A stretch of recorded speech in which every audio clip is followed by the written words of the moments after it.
السلام علیکم ورحمۃ اللہ وبرکاتہ۔ پیارے ناظرین، امید ہے کہ آپ خیر و عافیت سے ہوں گے، اور دعا یہ ہے کہ اللہ رب العالمین آپ کو اپنے حفظ و امان میں رکھیں۔ آج ہم قرآن کریم کی ایک بہت ہی مختصر سی سورت سورہ کوثر کا ترجمہ و تفسیر جانیں گے انشاءاللہ تعالی۔ اس سورت کو ہم روزانہ خوب پڑھتے ہیں۔ یہ سورت مکی ہے، اس میں 3 آیتیں ہیں اور 1 رکوع۔ سب سے پہلے ہم اس سورت کا شان نزول جانیں گے انشاءاللہ، لیکن ایک بات یاد کر لیتے ہیں کہ نبی علیہ السلام کے 3 بیٹے تھے، اور تینوں کے تینوں زندہ نہیں رہ سکے، بچپن ہی میں اللہ کے پیارے ہو گئے۔ تو امام بیہقی نے دلائل نبوت کے اندر محمد بن علی بن حسین سے نقل کیا ہے کہ جس شخص کی اولاد نرینہ زندہ نہ رہے، اس کو اہل عرب ابتر یعنی مختون نسل کہا کرتے تھے۔ تو جس وقت حضور علیہ السلام کے بیٹے قاسم یا ابراہیم کا انتقال ہوا، تو آپ علیہ السلام کو کفار و مشرکین مکہ ابتر یعنی مختون نسل کہنے لگے، یا آپ پر طرح طرح کے طعنے دینے لگے، یا آپ علیہ السلام کے ساتھ طرح طرح کے مذاق اڑانے لگے، یا دوسری وجوہات سے آپ کے شان مبارک میں گستاخی کر کر کے آپ کو تکلیف دینے لگے۔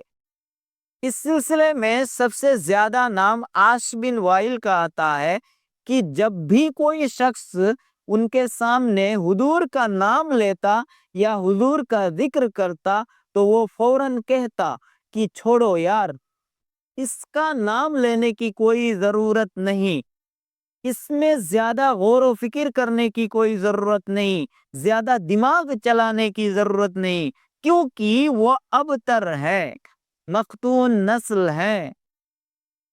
جب اس کا انتقال ہو جائے گا تو اس کا نام و نشان مٹ جائے گا، اس دھرتی میں کوئی ان کا نام لینے والا باقی نہیں رہے گا۔ یا ایک روایت کے مطابق کعب بن اشرف ایک یہودی شخص تھا، ایک مرتبہ مکہ مکرمہ تشریف لائے تو ان کے پاس چند لوگ جا کے نبی علیہ السلام کے بارے میں شکایتیں کرنے لگے کہ آپ اس شخص کو نہیں دیکھتے کہ جو یہ کہتا کہ وہ ہم سے زیادہ بہتر ہے دین کے اعتبار سے، حالانکہ ہم حجاج کی خدمت اور بیت اللہ کی حفاظت کرتے ہیں اور پیاسوں کو پانی پلاتے ہیں۔ تو ان کے جواب میں کعب بن اشرف نے کہا کہ نہیں، تم ہی زیادہ بہتر ہو اس سے۔ خلاصہ کلام کہ کفار و مشرکین مکہ جو آپ علیہ السلام کو آپ کی اولاد نرینہ نہ رہنے کے سبب ابتر مختون نسل بے نام و نشان سمجھ رہے تھے، ان کے جواب میں اللہ تعالی نے اس سورت کو نازل فرمائے ہیں، اور اللہ تعالی نے بیان کی ہے کہ جو لوگ آپ کو صرف آپ کی اولاد نرینہ کے نہ ہونے کے کارن ابتر یعنی مختون نسل سمجھ رہے ہیں، وہ دراصل حقائق سے بے خبر ہیں۔ کیوں؟ اس لیے کہ آپ کی نسبی اولاد نرینہ بھی تا قیامت باقی رہے گی، گرچہ دختری اولاد سے ہی کیوں نہ صحیح۔ اور آپ کی اولاد مانوی کا تو کیا کہنا، وہ تو اس مقدار میں ہوں گے کہ پچھلے تمام انبیاء علیہم السلام کی امتیوں سے بڑھ جائیں گے۔ سبحان اللہ۔ تو اس سے اللہ کے نبی کا اللہ کے نزدیک مقبول ہونا اور ان کا ان کے نزدیک مکرم و معظم ہونا خوب ظاہر ہوتا ہے۔ اور کعب بن اشرف کے قول کی بھرپور تردید ہو جاتی ہیں۔ تو آئیے اب سورت کا ترجمہ و تفسیر شروع کرتے ہیں۔ آپ اسکرین پر دیکھ سکتے ہیں۔ بسم اللہ الرحمن الرحیم، انا اعطیناک الکوثر فصل لربک وانحر ان شانئک هو الابتر۔ اللہ تعالیٰ کا قول ہے کہ یقیناً ہم نے آپ کو کوثر یعنی دنیا و آخرت کی ہر خیر کثیر عطا فرمائی ہے۔ اب کوثر کیا چیز ہے اس کو خود اللہ کے نبی کی زبانی سمجھ لیتے ہیں۔ ایک حدیث ہے جس کو امام بخاری، مسلم، ابو داؤد اور نسائی نے اپنی کتاب میں ذکر کی ہے۔ حدیث حضرت انس رضی اللہ تعالیٰ عنہ سے مروی ہے۔ انہوں نے فرمایا کہ ایک مرتبہ نبی علیہ الصلوۃ والسلام ہمارے درمیان مسجد میں تشریف رکھے ہوئے تھے۔ پھر اچانک آپ پر ایک قسم کی نیند یا بے ہوشی کی سی کیفیت طاری ہوئی۔ پھر آپ نے ہنستے ہوئے اپنا سر مبارک اوپر اٹھایا۔ ہم نے آپ سے ہنسنے کا کارن، ہنسنے کا سبب پوچھا تو آپ علیہ الصلوۃ والسلام جواب دیے کہ ابھی اسی وقت مجھ پر ایک سورت نازل ہوئی۔ پھر آپ نے بسم اللہ کے ساتھ پوری سورہ کوثر کی تلاوت فرمائی۔ پھر ہم سے پوچھا کہ کیا تم جانتے ہو کہ کوثر کیا چیز ہے؟ ہم نے بولا کہ اللہ اور ان کے رسول زیادہ جانے۔ تو آپ علیہ الصلوۃ والسلام نے فرمایا کہ وہ ایک حوض ہے جس کا میرے رب نے مجھ سے وعدہ فرمایا کہ قیامت کے دن اس حوض کے پاس میری امت پانی پینے کے لیے آئیں گے، اور اس کا پانی اتنا صاف و شفاف ہوگا، اس کا پانی شہد سے بھی زیادہ میٹھا ہوگا، اس کے پانی پینے کا برتن آسمان کے ستاروں کی تعداد کے مقدار میں ہوں گے، اور اس کا کنارہ یاقوت سے مرصع ہوگا۔ پھر کچھ لوگوں کو فرشتہ پانی پینے سے روکیں گے۔ پھر میں اللہ سے بولوں گا، اے اللہ یہ تو میری امت ہی ہے۔ پھر اللہ کا جواب ہوگا کہ کیا آپ نہیں جانتے کہ انہوں نے آپ کے بعد کیا کیا نیا دین اختیار کیا؟ تو اس حدیث سے کوثر کیا چیز ہے وہ معلوم ہو گئی، اور اس سے ایک چیز یہ بھی معلوم ہوئی کہ قیامت کے دن جب امت محمدیہ حوض کے پاس پانی پینے کے لیے جائیں گے تو چند لوگوں کو فرشتہ پانی پینے سے روکیں گے، یعنی ان کو پانی پلانے نہیں دیں گے۔ وہ کون لوگ ہوگا؟ وہ وہی لوگ ہوگا جو اہل السنتی والجماعت سے خارج ہوں گے۔ تو ہمیں چاہیے کہ ہم تا موت اہل السنتی والجماعت کے عقائد پر برقرار رہیں۔ پیارے ناظرین، دیکھیے اس کے بعد رب کریم نے کیا کہا۔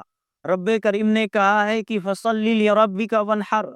اس سے پہلی والی آیت کریمہ کے اندر رب ذوالجلال نے حضور علیہ الصلوۃ والسلام کو کفار و مشرکین مکہ کے زعم باطل کے خلاف یہ خوشخبری سنائی تھی، اس طور پر کہ یقیناً ہم نے آپ کو دنیا و آخرت کی ہر خیر کثیر عطا فرمائی، خواہ وہ خیر کثیر آپ کی نسبی اولاد نرینہ کی شکل میں ہو، یا آپ کی اولاد معنوی کی شکل میں ہو، یا حوض کوثر کی شکل میں۔ سو انہی نعمتوں کے بدلے میں آپ اپنے رب کی سب سے بڑی عبادت جو کہ نماز ہے قائم کرے، اور انہی کے نام کی قربانی کرے۔ لیکن آج کے دور میں ہم مسلمان نماز تو پڑھتے ہیں اور ماشاء اللہ قربانی بھی کرتے ہیں اور قربانی کرنے کی جذبات بھی رکھتے ہیں، لیکن نماز پڑھنے کی یا قربانی کرنے کی جو بنیادی شرطیں ہوتی ہیں یا بنیادی چیزیں ہوتی ہیں یا بنیادی احکامات ہوتے ہیں، وہ نہ ہی ہماری نماز میں پائی جاتی اور نہ ہی ہماری قربانیوں کے اندر پائی جاتی ہیں۔ اسی وجہ سے ہماری نمازیں، ہماری قربانیاں ہم کو فائدہ نہیں پہنچاتی ہیں۔